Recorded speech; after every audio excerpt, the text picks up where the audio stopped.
right, welcome everyone. Today's guest is Vandana, a divine channeler, a Reiki master, inner child mentor, Buddhist practitioner, and a shamanic soul retrieval facilitator.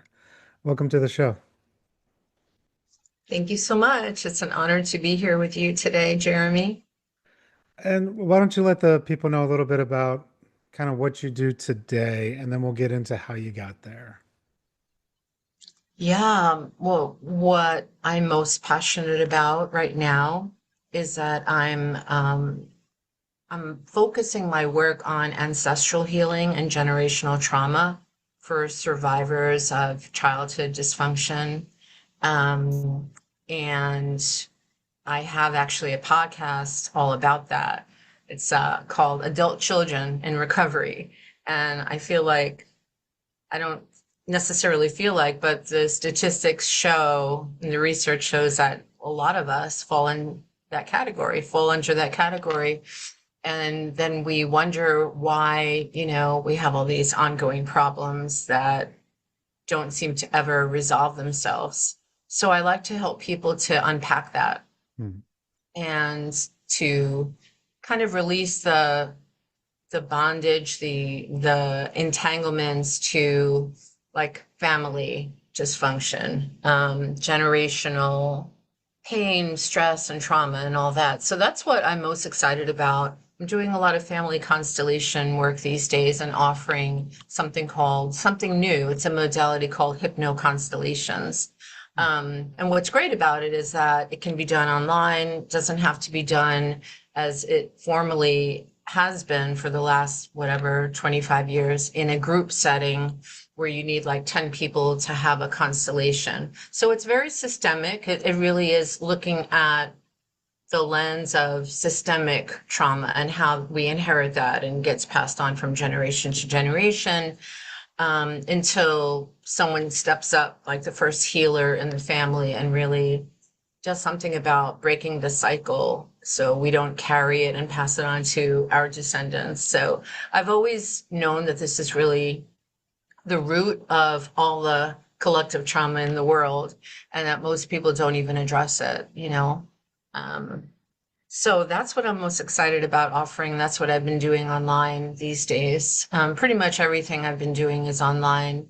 All the shamanic healing, I started out a while ago doing a lot of soul retrieval Hmm. recovery work, which is important because so many people are missing like huge chunks and fragments of their soul essence and their life force energy. Um, and that's why so many of us walk around feeling like there's something missing because there is something missing. It's like the lost pieces of ourselves that can be found and integrated again.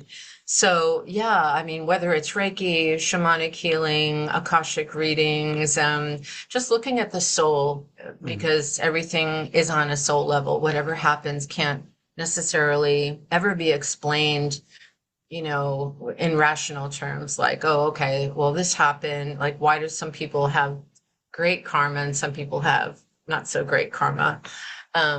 So it can't really be explained away in a logical way. So it's more like, well, you look at the lesson on a soul level, it starts to really make sense.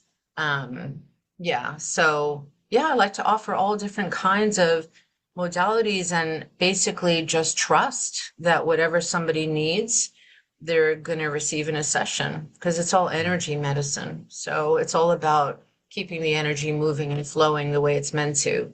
And I think a lot of us are really stuck and blocked these days because we're not really looking inside. We're looking outside for answers.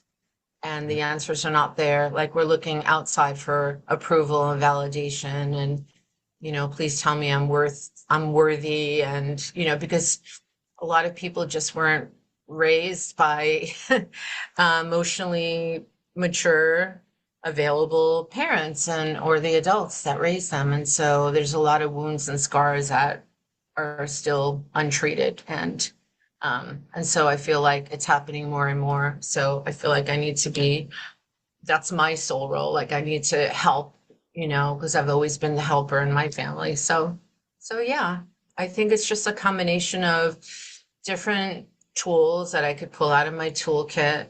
I'm always adding more always refining it. But I think we're all shamans, you know. I don't think like, you know, it's just like only the top 10 or you have to come from a shamanic lineage necessarily to perform shamanic healing. Whether it's like cleansing, like clearing somebody's field, smudging them, whether it's a soul retrieval, whatever it is, whether it's just like connecting them back to their essence or to nature, Mm. to for grounding, whatever it is. I think like everyone has the ability to do it, but it's just like I think we have to follow our hearts and our own. Everyone has their own path, you know. Yeah. But then also receiving, finding time to create that balance. Like I know for me as a healing practitioner, finding that delicate balance between receiving healing myself and practicing self-care, and then also like being present enough and available enough for someone else to hold a safe space, a sacred space, and to really be completely there for them and holding compassion for them and just really connecting hearts. And that can't really happen if we're suffering ourselves, like, or we're suffering to the extent where we feel that we can't really be there for somebody else. So I think there is that delicate balance that we all have to walk on. We all have to find, right? Yeah, that definitely is a challenge I see with a lot of healing practitioners, whatever the modality is. I'm a shamanic practitioner too. I work do soul retrieval, ancestral constellations, entity extractions, all that good stuff. But if I Oh, don't, ancestral constellations. Mhm. So you're doing what I'm doing. Yep, That's very maybe a little cool. bit different, and I want to touch on that when Maybe we a get little to it. different. Yeah, we'll talk about the differences Yeah, maybe. Yeah.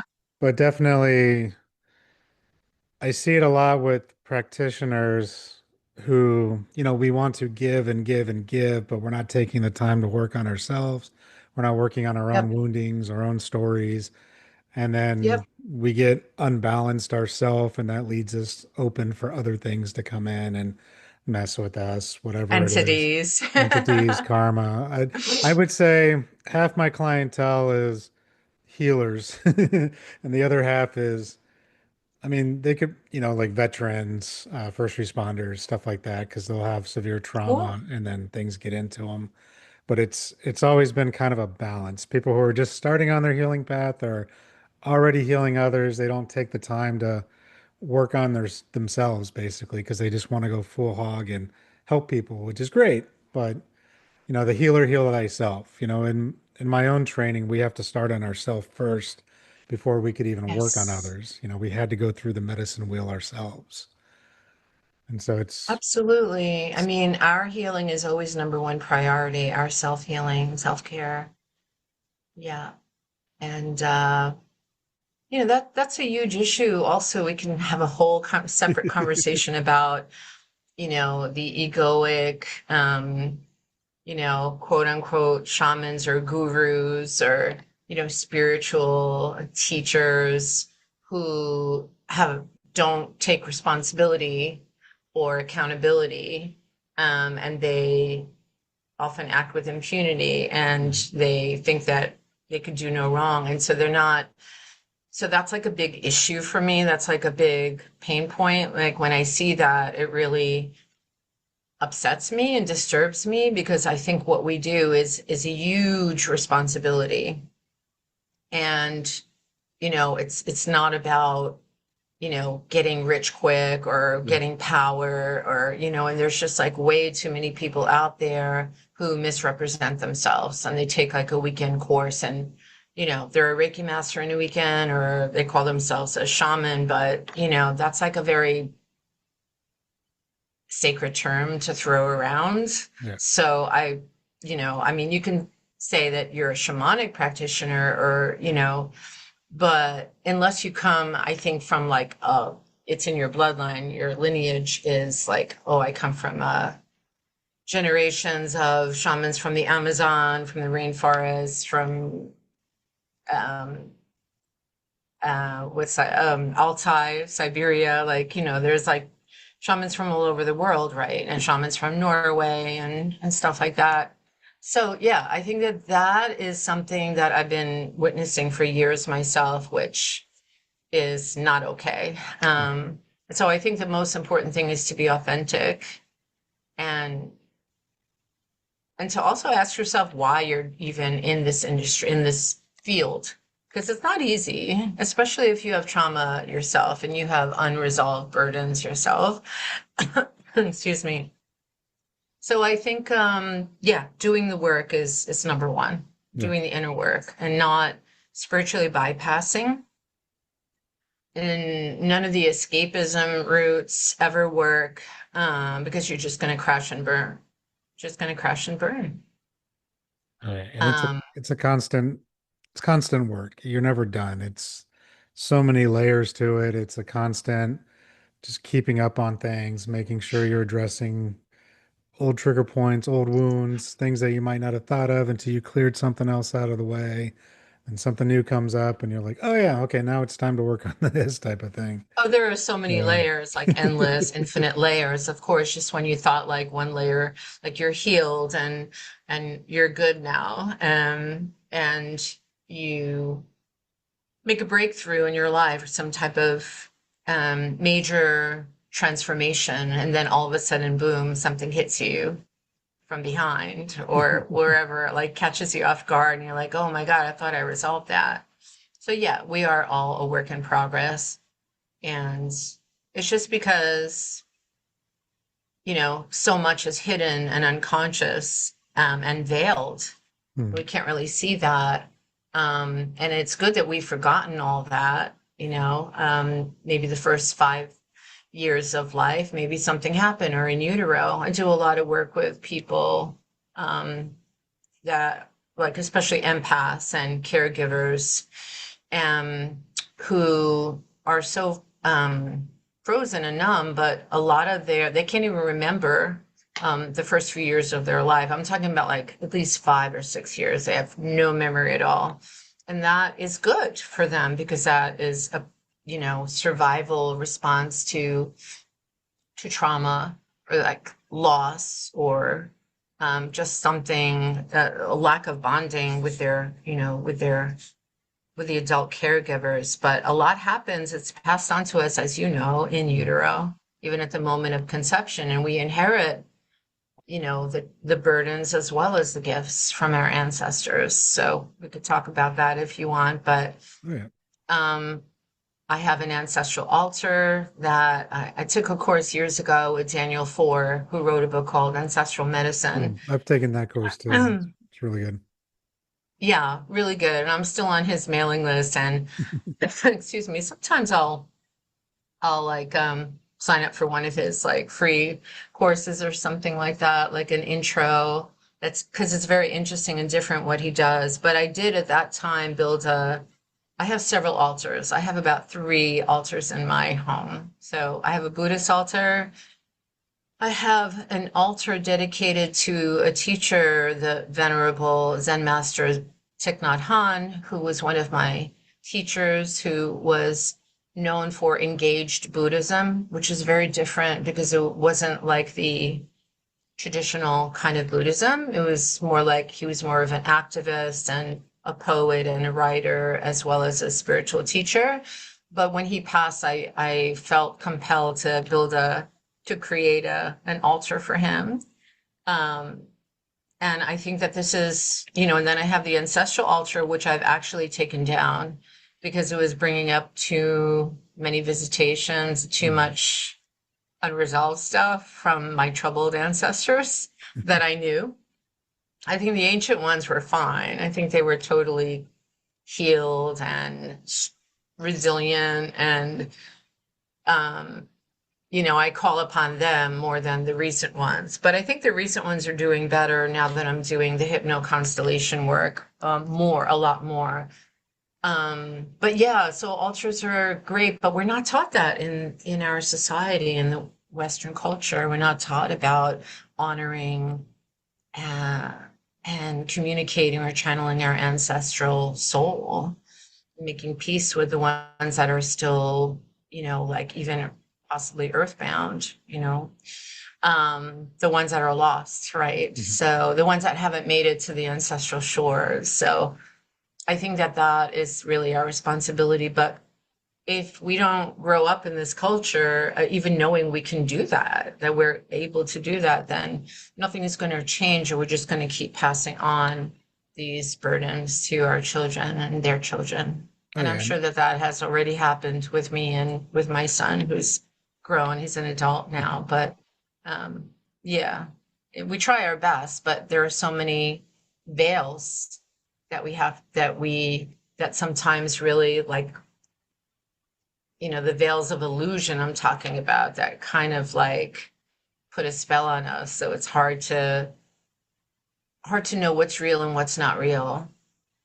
So I think it's up to us to educate ourselves, which is what I've been doing all my life. So because I didn't grow up in a spiritual household at all. I don't know about you, but I didn't for sure. I mean, there was no type of faith or everything's going to be okay, like we're safe, we're good.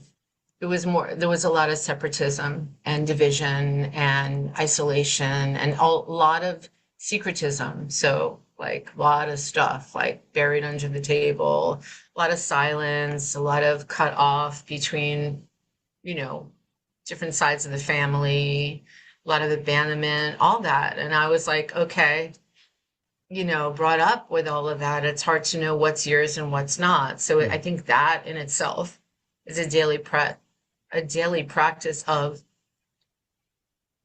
moving through those walls and realizing like, okay, that's not mine. um, I'll keep mine, whatever mine is, when I figure that out. But then the rest of it is not mine to carry. So that's why I love the constellation work. And that's really important. I think everybody needs to do that.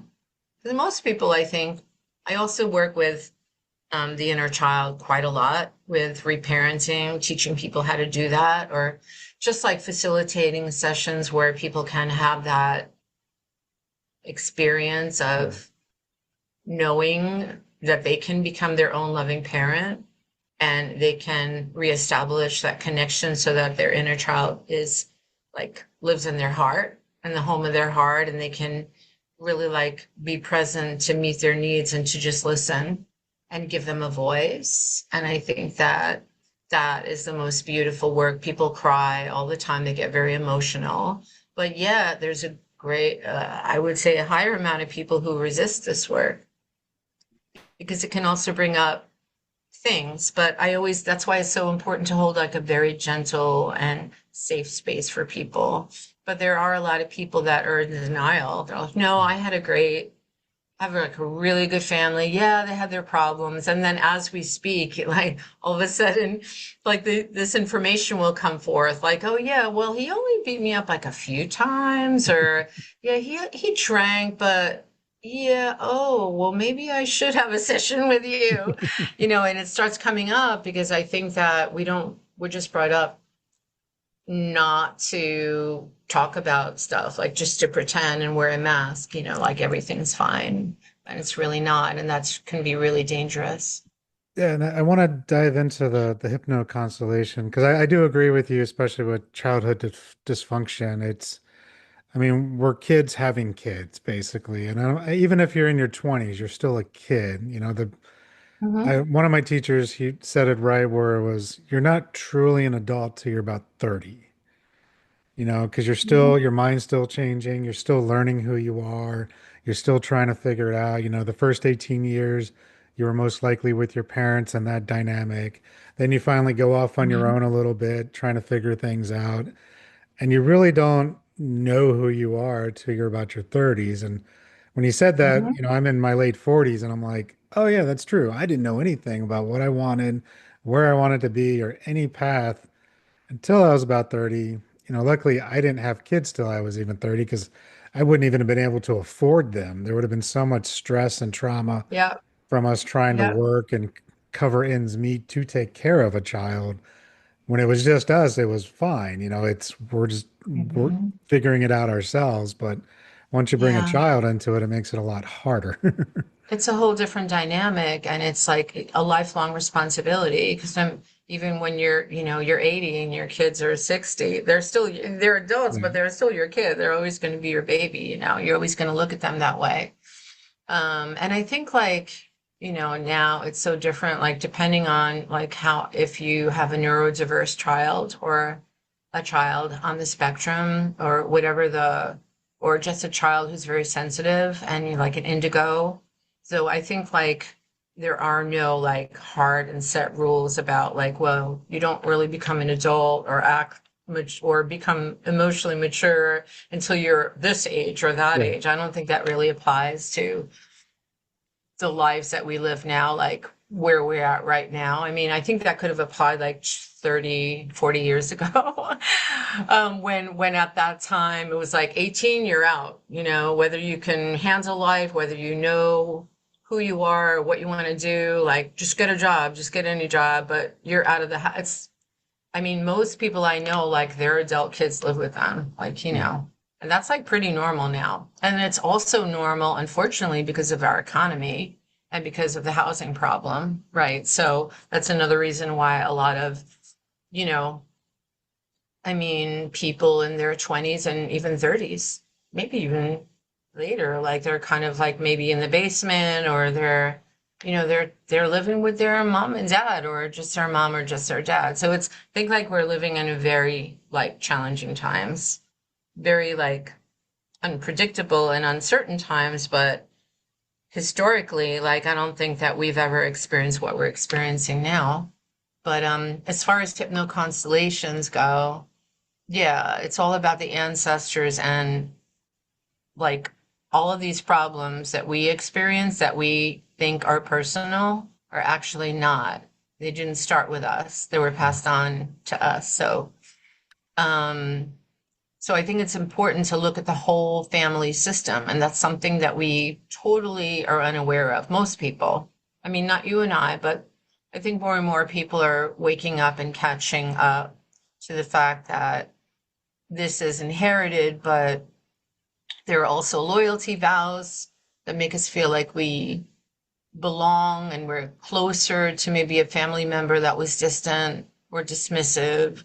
So, like, secretly, unconsciously, we repeat their lives or we allow their identity to define us. So there's um, there's a blur.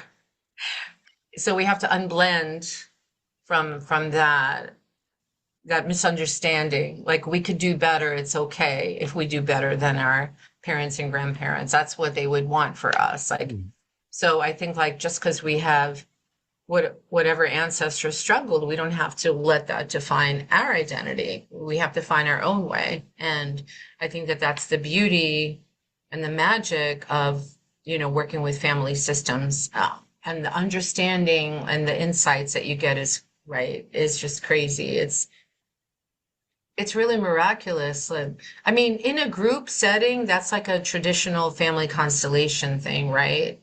Where people just go into by intuitively take on a role of a relative or difficult situation, right? And that's great. But when you do it without the need for that, you just like talking to these different parts, like IFS, if you know about internal Mhm. family systems, like all parts are welcome, right? And all parts have value. So I like what I'm doing and getting my certification in that in January. And I just feel like it's wrapping up, like tying up everything in a nice, pretty bow. Like everything that I've been working towards is all like being refined and coming together, being woven together into this practice that everyone can benefit from. And that it's online because everybody's online these days. And yeah, and that it's just easy to do. So even for yourself, like you can just run your own constellation, which I've been doing too, which is really cool. So I guess Yeah. if you don't mind like running me through how that works when you do it, because I know with the Yeah. traditional ancestral constellation, you'd be in a room with strangers, and I've never done it. I've only heard of it where each stranger will just randomly pick, or you might assign that stranger a role no, you're Yeah. my father, you're my mother, you're my Yeah. sister, and you might give a brief description Yes. about them, and then they just Mhm. play out this scenario where you're getting this, I guess, validation, or you're just it's just working out whatever the issue is. And I've heard of it, but I've never tried that. And so with yours, you're calling it hypnoconstellation. Yeah, So I'm are not you calling it that. okay? That's the founder of this the founder of this practice. His name is Eagle, and he's a very well-known, respected family Okay. constellation therapist and teacher. And what he noticed is that, well, we could just do this for a client. It can also be offered at a distance. Okay. I haven't done that yet. He does have a different course about that's called distance hypnoconstellation work. And I'm assuming it's very much like Reiki because I've been a Reiki master since 2007, a Reiki master teacher. And so, when we are embodying the qualities and the essence of this loving universal life force energy, we can send it and transmit it because there's no time or space. There's no disconnect. We're multidimensional, right? So I'm assuming it's very much sending a remote Reiki session to someone, Mhm. agreeing upon a specific time where they can receive it. And so with hypnoconstellation, you want to know how it works? You Yeah, want me to because go through the steps? with the name hypno, I'm assuming there's hypnosis involved. I could be wrong, but that's why I was Are you curious how there? the. Can you hear me? Oh, okay. I think your screen froze for a minute. Okay, you got me. I can hear you. I think I just got a note that pop up that my internet, there's something going on with my internet, though it should be fine now. Okay. Because you froze for a minute, so I just wanted to make sure. Can you repeat what you said? Yeah. What I was saying was because the title hypno makes me think that there's hypnosis involved, and that's why I was curious how that could work remotely versus in person. Mm, Oh, yes. Can you hear me okay? yeah, I got you now. Not sure what's going on. Okay. Yeah, it was a little interference energy. Um, yeah. So, yes. So with the hypno part, because I'm also an alchemical hypnotherapy practitioner. So I'm not a therapist though. So what I do is I put people, I guess, in a light trance. So it's kind of like theta healing. Mhm. So it's slowing down the beta and the alpha brain waves to a theta level, which is a very light, relaxed trance, which I'm sure you know. It's not it's not delta or gamma. We're not going there. It's not going to put people to sleep, though some people might fall asleep. But it's just it's the brainwave state where people can still learn and heal and transform and shift without even realizing they're doing it. So I do this anyway. I've been doing it like for 20 years, close to 20 years. So I always start out with a relaxation um, exercise. They call it in hypnosis like an induction, if you want to look at the Erickson model, but I never really went too much into that model. So basically, we're just when maybe, I mean, we could do a session. Like I could give you a demo now. I think that that might be easier than me just talking about it. If you want, maybe just go through the steps, but Okay. it's up to you how you feel. I mean, because it might be easier if you just give me an example of a problem that you're having, and then I would explain to you, like, I'd kind of walk you through the process of what it what it looks like, since you're curious about it anyway. Okay. Do they have to be living relatives or passed on?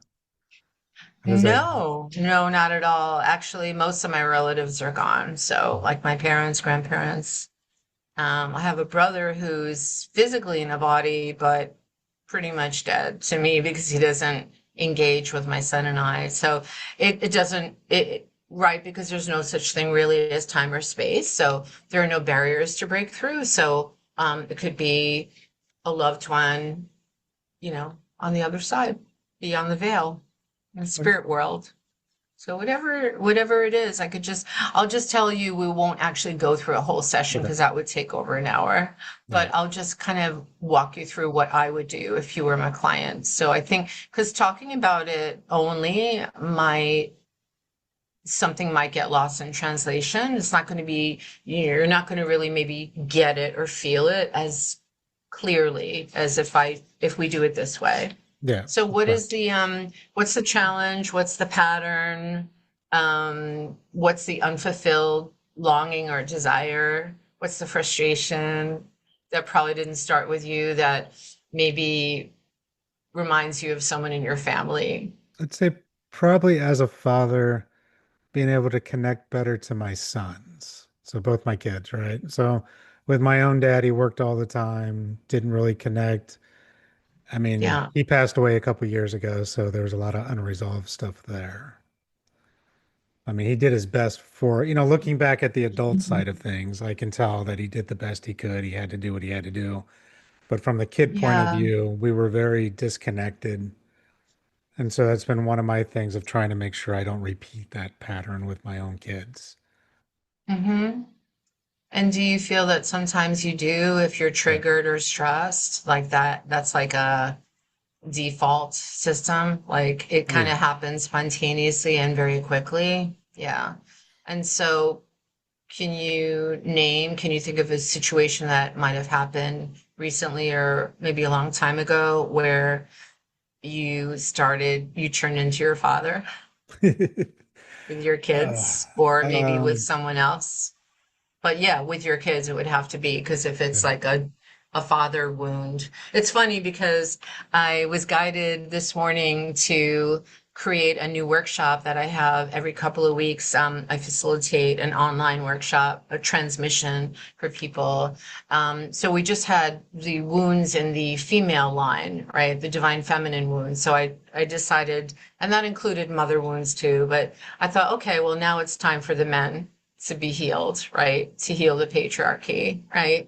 And so, yeah, I was like, okay, I'm excited. I'm gonna create this new, I'm gonna start writing it up and inviting people to attend about healing the father wound. Hmm. And that was just this morning. So, and also like, because it all has to do with trauma.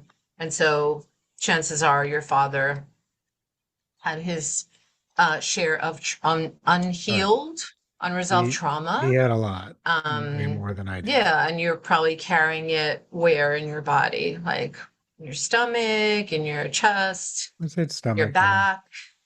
Yeah, Stomach, yeah. that's like, of course, the solar plexus power center, like maybe feeling like maybe you're the feeling of being maybe unheard, unseen, or disempowered in some way, or not really like being able to provide in a nurturing way a support system for your own kids and your Mhm. family to provide like a safe space, but to really be there. So when you're not in your own power, because he wasn't in his power, in a healthy, sacred masculine energy frequency. So then, of course, he can only pass on to you what he witnessed growing up. Right. So we know that it didn't start with you. And by the way, there's a book called by Mark Wallen, and I highly recommend it. If you haven't heard of it, it's called It Didn't Start With You. Okay. And there's a workbook that literally was just released a few days ago that I'm going to be inviting my clients and students to like a course. We're going to go through the whole book. We're going to read the book and we're going to like do all the exercises together. I don't know how long that's going to take. I don't know what the details of it yet, but I just was guided to do that. Could take people on a journey like that. So basically, I would just invite you to sit back in your chair and press your back into the backrest of your chair Mhm. and basically soft front, straight, strong back, right? And just like really drop out of your head into your heart space, and maybe place your hands over your heart space, one for protection, the other for connection. I could play some soft relaxation music or maybe drum a little bit. I see your drum in the Oh yeah. background. And that's something that you could also invite in. But just take people through like this kind of like a progressive muscle relaxation, just breathing in the divine light from the top to the bottom and the sides and above and below, that kind of thing, until the person really feels comfortable and can be a little bit more open out of their head into their heart, and then dropping even further down into the belly and then to the feet. So just feeling supported and held Mhm. in this moment. So that would be around 10 minutes, maybe 15 minutes, and just like until you sense, and also checking in with them, like, how are they feeling right now?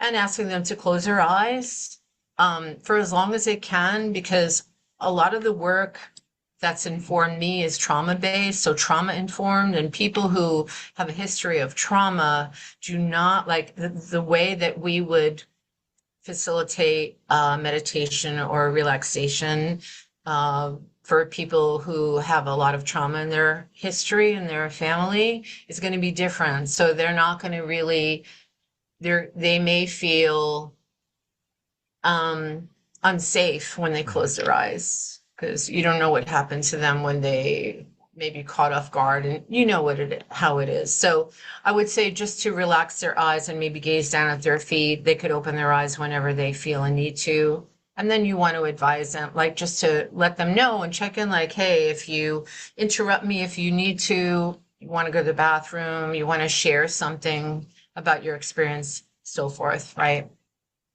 And then what we would do is like invite them to drop into this inner space, like the inner realms. And then, of course you want to ask them, like I asked you, well, what would you like to work on today? So Mhm. obviously for you, it would be your father. So we would invite your father in, and then maybe his father, Mhm. right? So, and then also the most important thing in the beginning is to make sure that the client has a resource, like invites their own guides in, right? Their own helpers and allies. So who are your helpers and allies? You I can have, invite in 2 to 3 of them. yeah, I got many Yeah. different ones. You can, are you okay to name a few out loud? Well, I have different archetypes that I work with. Within the Yeah. different medicine wheel, I have my own, I call him uncle, even though he's not my uncle. When I do a lot of journey Nice. work, he's just there. I don't have a Nice. name for him other than that. And then I have different Uncle. Yeah. power animals and stuff like that. Okay. Me too. I work a lot with the wolf, Hmm. and the panther, the black jaguar, and do a lot of shamanic work with them as well. But yeah, we can invite them in right now and just like to hold a space around you, and also to draw a boundary line around you so that you only have like the highest expression of whoever it is that you're inviting in that you'd like to make peace with or make amends with, that kind of thing, like Ho'oponopono. So we can imagine that we're drawing that boundary line, or maybe uncle or your power animals, your totems, are drawing that boundary line like around your feet or just around a space in your room. So um, nothing or no one and no type of energy, no kind of energy that is not for your highest good can come into the circle that we're in right now. This We're in a sacred circle. Hmm. And yeah, when you feel safe enough, like basically, so you're in this sovereign space. And then we can ask for the spirit of your father to come in, but the highest expression. So we're inviting your higher self and their higher self.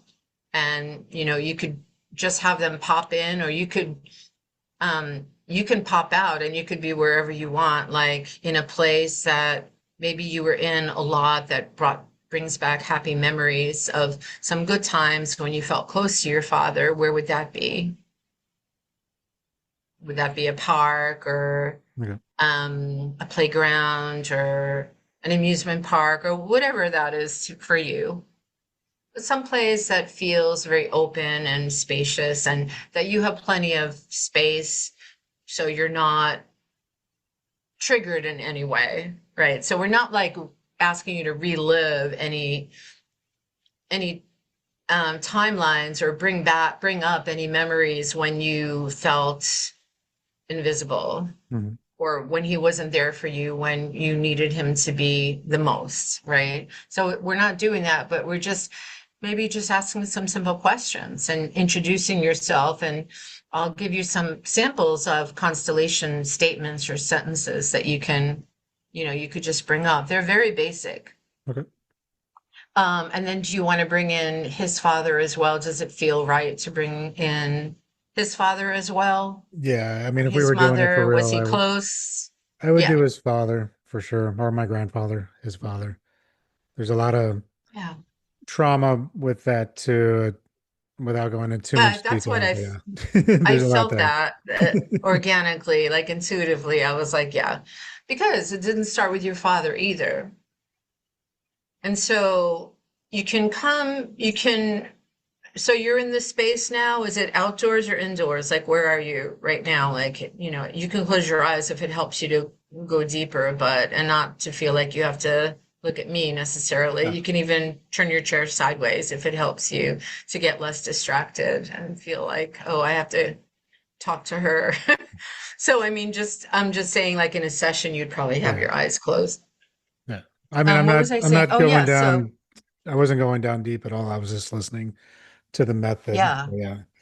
I mean, if it was yeah. anywhere, it probably would be Do what outside, feels but comfortable for yeah. you. Like, yeah, you don't have to, whatever feels right, and just trust your gut here, because that is like an area, one of the chakras that hold your emotions, but also the your identity, the powers that maybe you'd like to call back. So solar plexus is very important, right? To help you manifest as well. Help you manifest something different that your father wasn't able to show you how to do. Help you be there, like really present for your kids. Are your kids boys, Both boys. girls? Oh, interesting. Yeah. So this is the masculine, systemic, generational stuff, the burdens and the gifts, right? So I'm sure that there were some gifts that he had as well. Um, can you name a few? Can you think of a few gifts Oh right off the yeah. bat, I like that mean, have actually resourced you? after he died, I mean, people from all over the world that he's met, because he did a lot of traveling with his job. He was stationed in a bunch of different places. But I mean, after Yeah. he died, all these people came out of the woodwork. Like he helped many, many people. He wasn't spiritual. He wasn't Mm-hmm. a healer in the way we might think by laying on hands, but he healed people by helping. And then all the Wow. stories that came out of it was like, oh yeah, he like one guy slept on their couch when he was in his 20s and he helped him get a job and now he's got a long career and he's about to retire. Like he was always helping Wow. people with what they needed. And so if I would consider him a light worker in that regard without actually Right. knowing that he's transferring energy. You know what I mean? He was always So helping people. he could be his true authentic self. He could he was able to really connect Mhm. with his higher self when he wasn't in a father role. For even people he didn't know, like strangers, he could really be himself. But when it came to the father role, there was something that made him feel uncomfortable because he wasn't ever shown a model, a healthy model of what it would look like or feel like or be like to do all those things that he did, the altruistic things that he did for others, for his kids. Yeah. And again, didn't start with him, not his fault, not your fault, no one's fault. There's no blame or shame. It was just passed on from one generation to another. So I'm sure his father, you said there was stuff, right? What happened with your Yeah. grandfather? I mean, I don't know too much about it, but at some point, And it was interesting when we started talking about this was I was in the army, so I deployed when my son was around 1 year old. My dad was in the Navy. He deployed around the time I was 1 or 2 years old. His See dad was in the that? The Air pattern. Force. Yeah. His dad was Yes. in the Air Force. And during Vietnam, towards the end of it, he went out. I mean, he was stationed during Nam doing flying planes and stuff, but my dad's mom, who I've never met, basically told all the kids that he was dead and took them all and went to Alaska and didn't tell my grandfather what happened. She just disappeared. And so at some point, my dad's like 15, 16, and what he thinks is the ghost of his father is walking down the road towards the house because he thought his dad was dead. So, like I said, there's a lot of drug use and other trauma on that side of the family that I have yet to fully uncover because A my lot of dad pain. basically took us away from all that. Like I barely know his side of the family. Yeah, because he was trying to protect you from Yeah. that. And that's why the family secrets form as a means of protection for the family, you know. So in one way that's good, but in another way it's there always feels like there's a disconnect between like you never really knew your grandfather. And so Mm. you could talk to him even right now and just tell him what's in your heart. And that's what I love about this work. So I think we can do that now that I have a better idea. But it feels like it sounds like there was just like a lot of disconnect, Oh yeah. a lot of secrets, but secrets to protect the future generations. Um, and then war in itself is a big, big issue. It's a big trauma. So if we were to invite in a representative for war, for the Vietnam War, we could always do that. So Mm. it's not just people, it's also events, historical events, because trauma can be cultural, religious, global, societal, a lot of, and it just feels like there was a lot of self medicating going on because of the pain, because that was the only way that he knew how to survive. Mm. So did the grandfather and the father come back together? Like, Yeah. were they, you said, okay. Yeah. Yeah. No, they And they what was came the rest of your father's life like after that? well, my grandfather took my dad and about half the kids that wanted to come with him, and he took them away and they moved down to California, and then he eventually remarried. And my Oh, step grandma, my dad basically calls her mom. Like he doesn't even talk to, or he didn't talk to his original mom anymore after that, because that was a big, you know, distrust right there, telling you that your mm, father's dead when he's not, type of thing. betrayal. Yeah, It betrayal. goes way Yeah, beyond distrust. It's betrayal. that's the word I was looking And for. I think the most important thing to is to name what actually happened, but not to blame, like not to blame ourselves or our ancestors. They were just, like you said, they were just doing the best that they could. But that's a thing that could play out unconsciously in all of your relationships. And it's also a sense of loss, not really having like a consistent person there to be there for you. And so if you didn't have it, your father didn't have it, your grandfather most likely, and his father, great grandfather, probably didn't have it. So how can you give it? Yeah. But we can look at all this from a space of, from our hearts, with no judgment, just neutral, and just as a witness, and just listen and try to understand and hold a space of like curiosity, like, hey, I'm just curious, like, what happened with you? You know, that's when we would start talking to them and then wait for a response Mm. and then imagine like what they would say back. And so you're like playing both roles. And sometimes the facilitator, which would be me in this case, would ask like, hey, do you need a little help? Do you feel stuck at all? And then I would say, well, maybe he's saying something to you like, or maybe it could be like this, you know, dear ancestor or dear grandpa or grandfather, you're big, I'm little, like I need you to parent me, or I needed you to be there for me, but you weren't there for me. And then, so you're naming it, you're coming out, with the truth, you're speaking your truth, Mm-hmm. but you're also not only giving your inner child a voice, because you could also call in your inner child when you felt the most pain and disconnect. So that could be another representative, right? And then so you could, be your own loving parent too. So that would be another representative. And you're just like using your voice, but listening for their side of it. So you can kind of make peace with it and understand from their perspective, from a higher perspective, without taking any of it personally, putting aside your pain and having the family come together as a whole family unit. And that's the idea behind this work. And your father or your grandfather could say something like, it's true. I wasn't there for you because I couldn't be there for you because no one was there for me.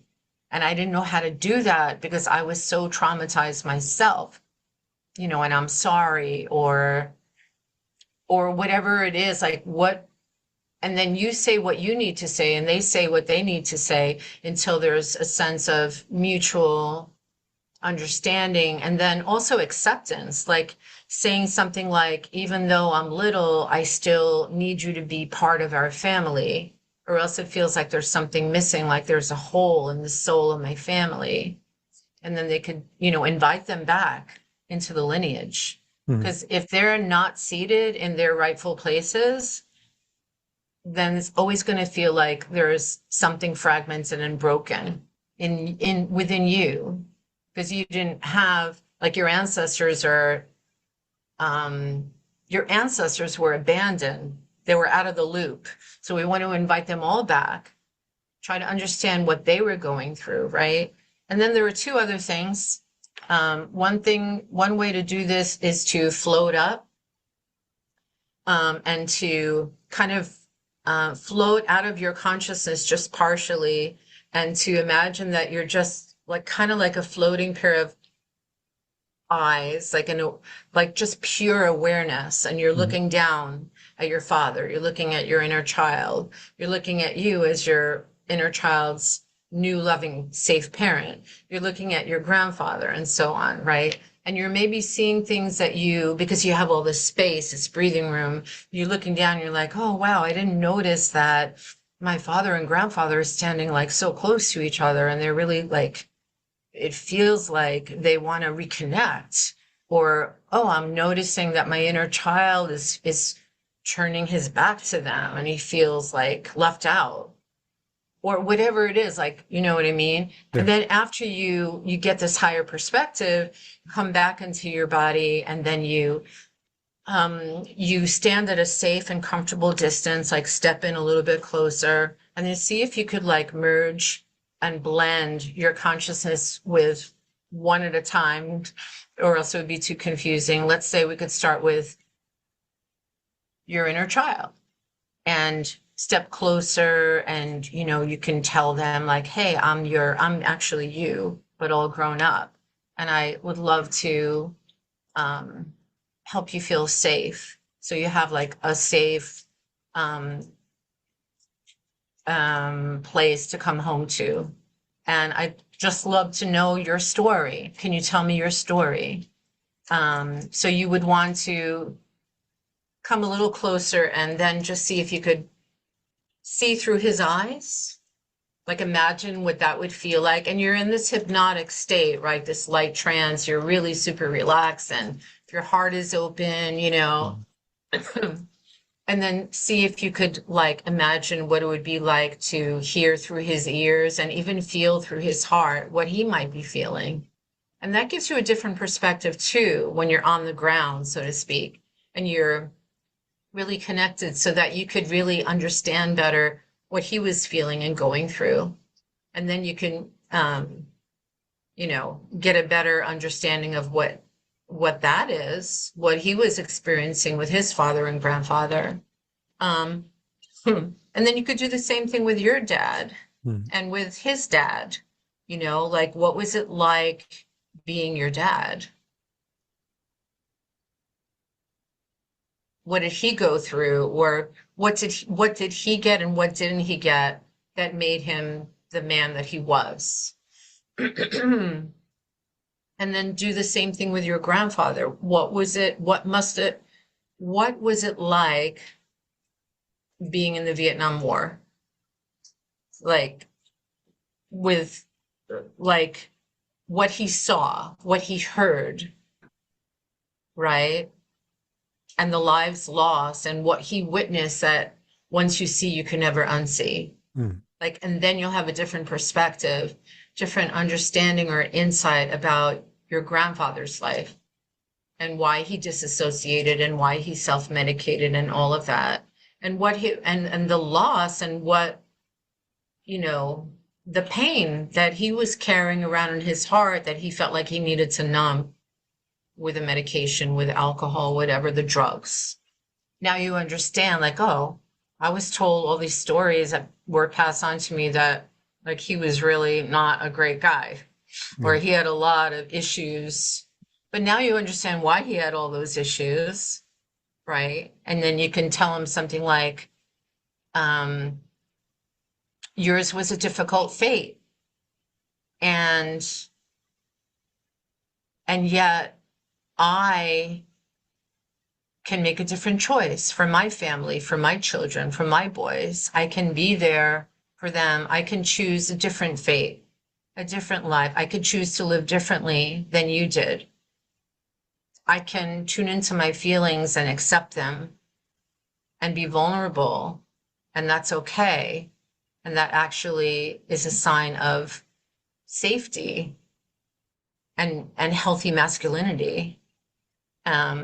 You can say, but what's not yours, the burdens and the traumas and the troubles, I don't have to carry that. So that's yours to keep.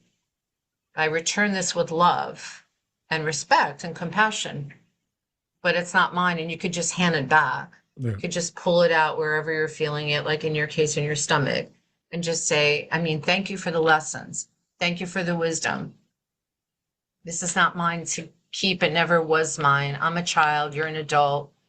Um, wasn't my role. It's not my place to relive and duplicate your pain and patterns. And so this cycle ends with me. This pain ends with me. And then you can notice how your father and grandfather are responding because you've already blended with them, right? And look at your inner child. And maybe he needs to tell you something like, thank you for listening, right? And then maybe everyone can thank you for actually representing them and coming together as a family unit so there are no holes or gaps in your family tree. And then you can unblend, come back to your body, and then come back to yourself and thank the representatives.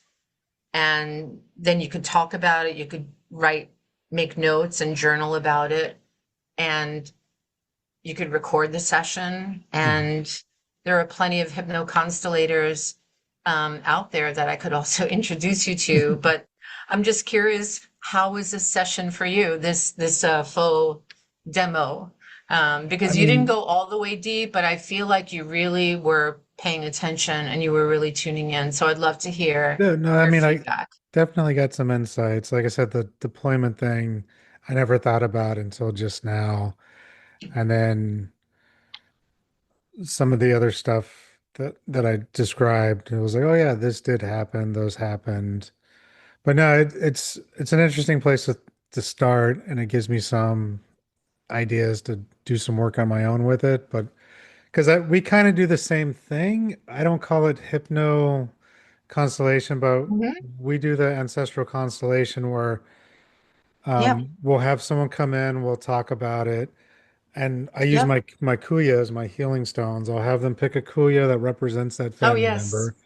So say it's, Yes. me working on my father, I'll go, I'll pick that one and I'll blow his name into the kuya. And Nice. And then depending on, if I'm facilitating, I'll ask that person a couple questions, and maybe they talked about their father before we start, and then I might have a conversation with their father through them. And so they'll say the Yeah. first things that come up in their mind, kind of the same thing. And then I'll have them put the stone down and maybe ask a question, then pick the stone back up, and then they'll get the answer to the question. Sometimes people might Yeah. feel like their father is weighing them down or their mother, whichever. And so it's like, Yeah. where do you feel they are right now? And it's like they might put it between their legs, like they're just pushing me down. Okay, well, put that stone like an arm's length away. How do you feel now? Do you feel like they've moved over? Now let's have a Yeah. conversation with them, that kind of thing. And they'll go back and That's so forth, cool. and then they'll decide, okay, do you want this relative to move on to the ancestral altar, or do you need them to go do something else? Do you want them to stay, like an arm's length next to you? How do you feel about this relationship? And then they get to choose where they want to place them. And then we'll get like a stick, Mhm. maybe a toothpick, depends if we're doing outside ceremony, inside ceremony. And I'll have them hold it and just kind of same thing, where do you feel that presence? Which Yeah. chakra? And then have them unwind that chakra going counterclockwise, just pulling up any of the cords that might be addressed or any of the baggage that's left behind. Sometimes it might be in the shoulder, it might move around, but they'll just kind of unwind it and take everything out and then burn it into the fire. And so just doing Right. like It's a unburdening. release. Yeah. Yeah. I So love that. I it's love very the similar. symbolism. Yeah, that's also acceptable. Like that also is another alternative way that you can do the hypno constellations. You can use symbols too. Okay. But that then brings it more into the physical. And I think with hypno constellations, it's more about the power of your imagination Mhm. and envisioning and relating to the feelings that come up and understanding from the other person's point of view. And I But I liked like the your unburdening process. what I liked your process of the blending. It's not just with mine, it's kind Yeah. of one-on-one. We're only dealing with one ancestor at a time. With yours, it's like, okay, now bring in your father, bring in your grandfather, bring in the inner Hmm. child. Like I like that modality mix. To me, that makes a lot of Yeah. sense. Like it's not I, just I like your this one. modality too. I mean, I think that there's a lot of golden nuggets in both of our modalities, and Mm. I love blending different modalities and integrating them. So it's not just one or the other. Yeah. Like when I first learned Reiki, like a year or two later, I realized like I wanted to offer shamanic Reiki. Because I always really felt like naturally like I was a shaman in in past lifetimes. So and I used to always go to powwows all the time, like for 20 years. And I had a boyfriend at the time that used to tell me, like, oh, like we were Native Americans and you were my girlfriend. And, this happened and that happened. And then, like, little by little, I started remembering those lifetimes.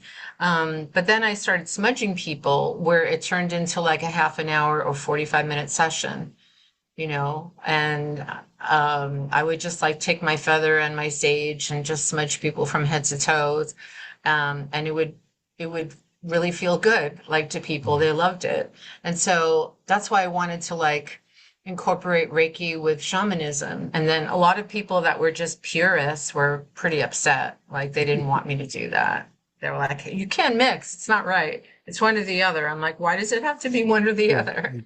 So, but this was great. This was like a really interesting turn of events that I was able to offer you this session and explain to you. I feel like it's better than if I just told you, like Yeah. just talked about it, right? That you were able to actually feel it on a deeper level, because I think we went pretty deep about your father and grandfather. And thank you for your vulnerability. Thank you Oh, well, for, thank you for yeah, your facilitating and doing honesty. it. Of Because it course, it was my honor. and it brought up too, because I have been working on that. After my dad died, I was in a dark place, worked through a lot of that, met him in Yeah. ceremony. I've been working with him on the ancestral altar. Same with my grandfather. I've been working with him too. So I have my own altar as well, just for that. He needs a lot of help, your But grandfather. Yeah, I don't really know much about his life other than he grew up poor in the Louisiana Bayou.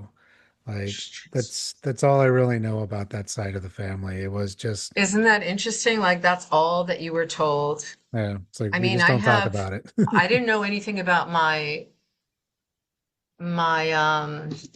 my father's father who died when I was like a year and a half old.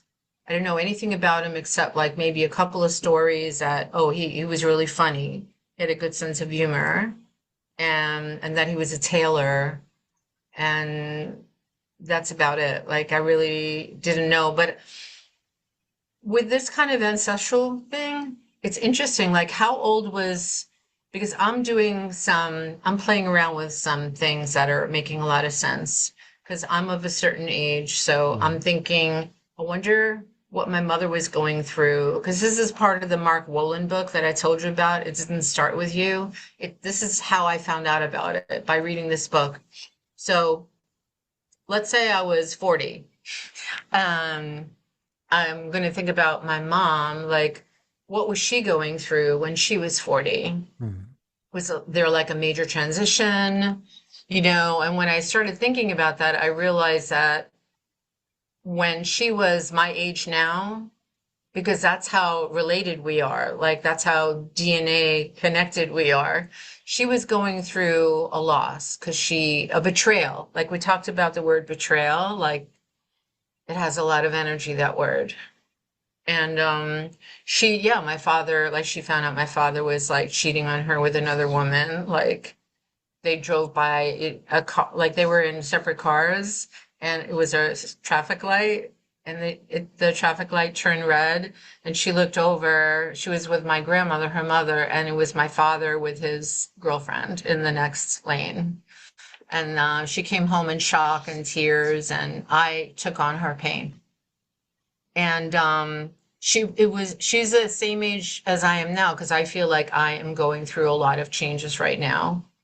And yeah, and then I played the same game with my grandmother. I'm like, I wonder, I'm thinking like, how much older is she than me? Like, how old was my mother when she had me? So if you know all that information, you can do that with your family too.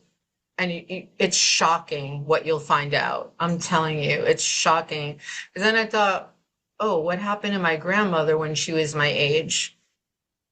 And there was some major thing that was going on with her. Oh, actually, that was my grandmother. That's what she was witnessing, my mother's pain of betrayal. But with my mother, that's when she was my age now, I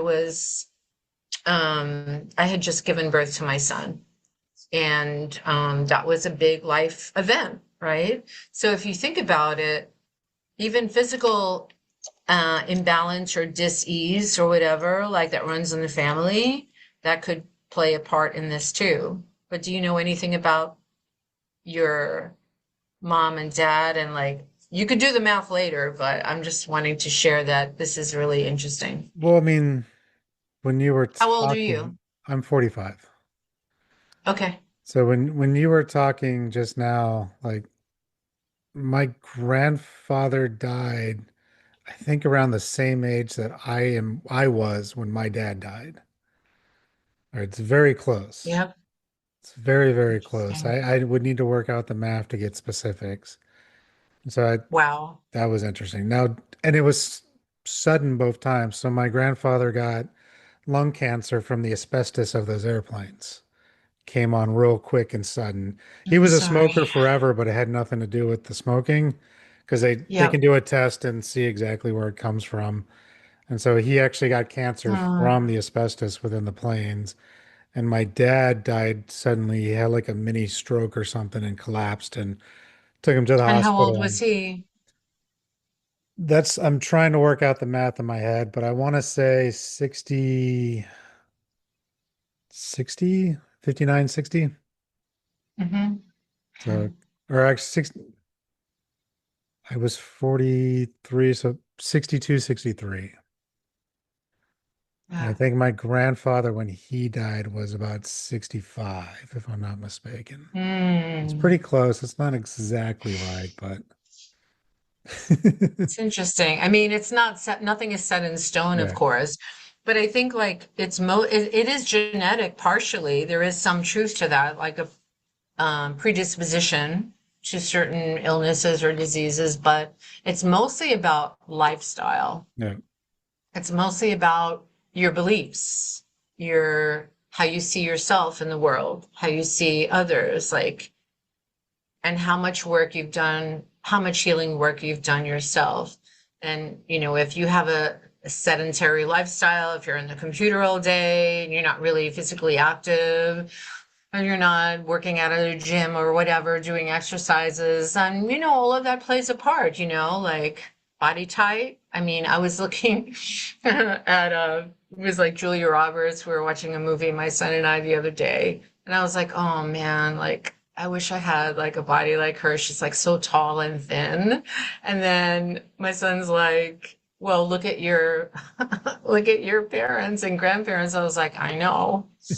And I said, well, maybe next life, but I mean, I can't grow taller, but, I can work on my body type if I'm not comfortable in my body. I mean, yeah, that's something that I can do. But then also, when you look at the family system, if there were struggles around body image, self-esteem, which there definitely were, especially with women in the family, then that's probably still in me. So right. I need to do some work around that. So maybe we meet again and we do another constellation, but for me next time. Just kidding. I have plenty of people to practice with, but that just is interesting because that came up for me right now pretty strong. Um, so yeah, so this work is incredible and it's magical and it's deeply profound and transformational. I'm Nice. really happy that I found it. Because I've been doing a lot of different kinds of healing modalities over the years, like since 2007. That's when I quit my full-time job and I started working for myself. Not an easy thing to do, but I needed to do it and follow my soul's calling. So I'm glad. I don't regret it, Yeah. but it is not easy when that is your main livelihood and you don't have like a part-time gig, which I never seemed to be able to find a part-time gig once I left like the world of 9 to 5 and having a boss and punching a time clock. So I think you understand what I mean. Oh yeah, I'm still halfway in between. I still got my Well, you have full-time two job and kids, so yeah, I would say to stay yeah. there like longer because it wasn't easy for my son, though he was a teenager when I made that move, but it's something that I couldn't avoid. It just was what spirit wanted me to do. So I Mhm. listened. But then I found out I have all these other talents and skills and gifts that I didn't even know about, like writing and blogging and podcasting and um like networking, organizing like events, promoting other healers. I didn't know I could do any of that. So Nice. if I didn't leave like that comfy job, boring, tedious, comfy job, I would have never been able to find myself. So I Nice. hope that's inspiring to whoever is listening now. I would say to do it gradually, like go from full time to part time and take some trainings with trustworthy professional healers and teachers, do some research because some of them charge way too much. They don't have to. Yeah. So look around, shop around first, and then gradually like start working on other people or animals because I do animal Reiki also, and then see where you fit. It's not an easy market though, especially if you're working online. I can tell you that honestly, especially Yeah. the last year or two, it's gotten really tough. But every healer that I talk to is going through the same thing. So we are living in very interesting times. Yeah, but I think to me, the way we're taught is the opposite of how it should be. So, do you know what I mean? Oh no, I agree. And I Like would we have to work on ourselves first. Like healing is number one. It's not a luxury, it's a necessity. yep. And so what people do is they want to take the red or the blue pill or whatever. They want to slap the band-aid on, do a shortcut, do an ayahuasca journey. I have nothing against ayahuasca ceremonies. I did one like a long time ago and I was involved in that scene, but I never really did much myself because the experience I had was so scary. Hmm. Um, so, but I guess yeah, I just wanted to say that, I think our society, we're brought up, everything is backwards. Like just take medication or, oh, like get a diagnosis that makes you feel even more isolated. And, but we lost touch with nature, with each other. We're sitting behind computers right now on Zoom. Yeah. It's better than not having contact with people around the world, but it's not the same. So I think that people don't have the right priorities. Like they're like, oh yeah, I'll get a healing session in a couple of months. Like I'm good. But are they really good? So yeah, Yeah. you were gonna say, Well, I said I've seen that too. It's everybody wants the quick fix. They don't want to do the work, even with energy work. It's like, oh, I feel bad. Let me go get a yeah, Reiki tune up, or let me go talk to the shaman, or let me go do this. And but yeah, fix me. you're not doing the deeper work that needs to be done. Right. You're still taking that energetic pill, if you will, or that energetic band-aid. You're not truly addressing what needs to be addressed. And we're in this Yeah. society where it's like, oh, don't worry about it. Just go, like you said, go take that pill, go get that quick fix. I'm a big advocate of plant medicine, but I even tell people, I'm like, you still need to do work before and after that Oh, ceremony. You yes, can't just yes, go do the absolutely. ceremony because I For see the it all the time. integration, Yeah. especially, I didn't have that done. I went into it not knowing what I was going to expect. And then I went with I went with a friend at that time who was literally physically and energetically pulling on my energy, like tugging at my clothing and saying like, "Oh, I'm really scared. How are you feeling? I'm really feeling like out of my body. I'm really like feeling weird."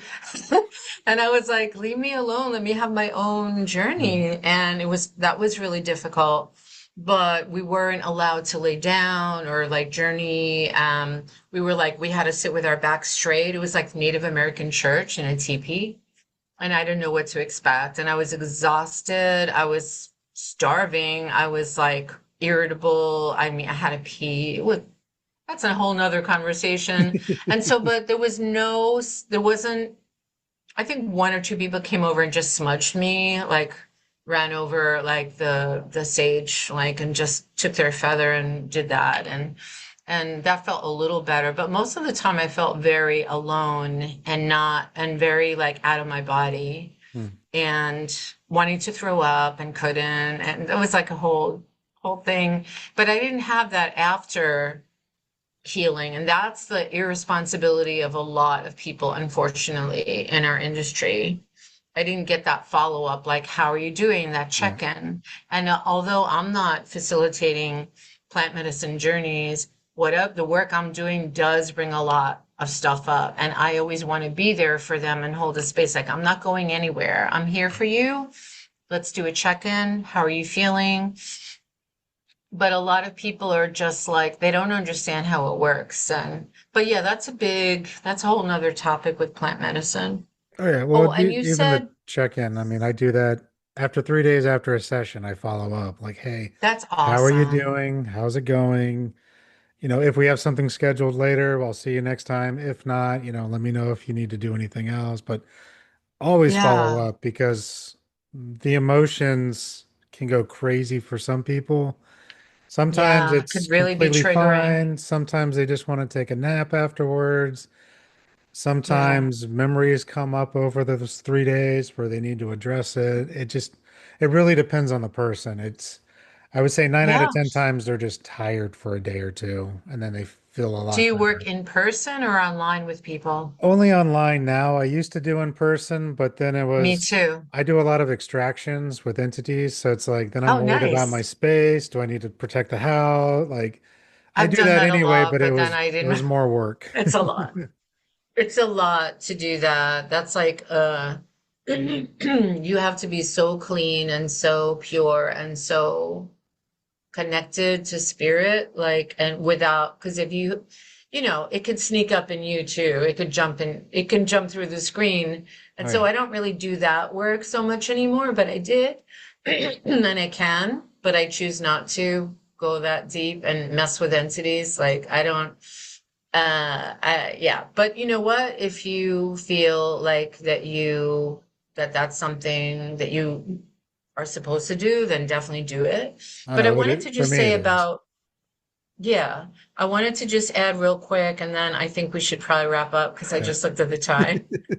You were right. Are you sure you don't want to go over an hour? I was like, no, I had a client who's had used to book a lot of sessions. Haven't seen her for a while. That happens sometimes, Hmm. lots of times. But she said to me after an inner child session, a reparenting session, she's like, "Okay, so are we good? Like, I don't have to have any more sessions, right?" I was like, "What?" I said, "This is just the beginning. We're just getting started. It's not one and done, especially inner child work. It's so deep." Yeah. And she was like, "Oh, I thought like all I need is one session and I'm good." I was like, "No, it's not like this doesn't happen overnight. I wish I could tell you that it did, but then I'd be lying to you." And I just was so stunned by the comment, but by her even thinking that. And I think like people just want to get on with it. Like they're so frustrated and so angry at themselves, or they just feel that they're not living their best life and they just want to move to a different timeline. And it doesn't, like, we can't rush this work. It's not, and I think people don't want to hear that. They're like, "Oh no, but I want a quick, you know, pick me up or whatever." Yep. And sometimes it's spontaneous healing, but oftentimes it doesn't happen in one session. So I think that that is something that we need to tell people about, because that's the real deal. And I think that there are too many people who say they're light workers, but they're really not. And they're just in it for the wrong reasons. Yeah. They're in it for the wrong reasons. They're like, "Oh, I can make a lot of money at this, or something like that. Or you know, I could get famous." And it's like, no, then you're not doing it. You're not being authentic and you're not being responsible and you're disgusting. So that's what I want to say about that. And there were too many people that misrepresented, Oh yeah. and shamans specifically. So I am very, like, it's funny because tomorrow I'm going to be meeting with a shaman from Norway, and I was like, "Oh, finally an authentic shaman, like from a different country," because I was just there recently for the first time. So I'm excited about that. But I think that, thank goodness for people like us who are the real deal, like, who have their hearts in the right places. So, and I think there are plenty of other people out there like us. It's Oh not yeah. just us, but also it's important for people to know, like, what's real, what feels light, what doesn't, and to practice spiritual discernment. And that's really an art. And especially if you're an empath and you just really want quick help or whatever, I think, like, yeah, it's important to know, like, to figure out, like, is this person gonna be is ask source, ask your higher self, is this person the best person to help me, Yeah. and not just rush into it. So I think that's important. People don't talk about that too often. They're just like, "Okay, sign me up." Oh, and that goes Yeah. both ways too. I mean, if you're a practitioner of Yeah. any kind of modality, I've had some Yeah. clients where I've had to turn them away because I can't give them what they want because they're just looking for a quick healing session to bring in money. And I'm like, maybe I can't guarantee that. Like, we need No, to they're work on looking some for a that quick magic fix. Yeah. practitioner, basically, like a Wicca, or Yeah. like a occult practitioner, somebody who practices magic. I mean, I've had people come to me Or and to curse say like, "Oh, somebody and can like, you like cure me? Can you?" Yeah, like that. And I mean, I've even like reached out in moments of desperation in my life to someone who is a shaman, but also like a witch, like a male witch, and he lives in the UK. Nothing ever happened. Like nothing ever changed at all. And I was like, "Okay, so that's BS." Like a lot of times, I mean, there are real people, that authentic people, but again, Thank you so much Um, for today. This was amazing. Before we wrap up, why don't you let people know real quick where they can find you? Yeah. I'll put your links and everything in the show notes as well. If people are still listening at this point, where it's like an hour and a half. So yeah, vanzanalighthealing.com is my website. So it's V like victory, A-N like Nancy, D like David, A-N-A, Vandana lighthealing.com. And I'm also on YouTube, same channel, Vandana Light Healing, Instagram, LinkedIn.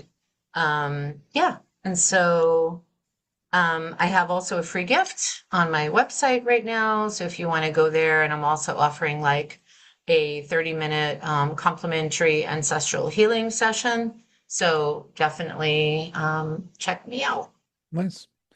Appreciate it. Thank you for your time. Thank you. Take care. Thank you for listening to this episode of the Shaman Stories podcast.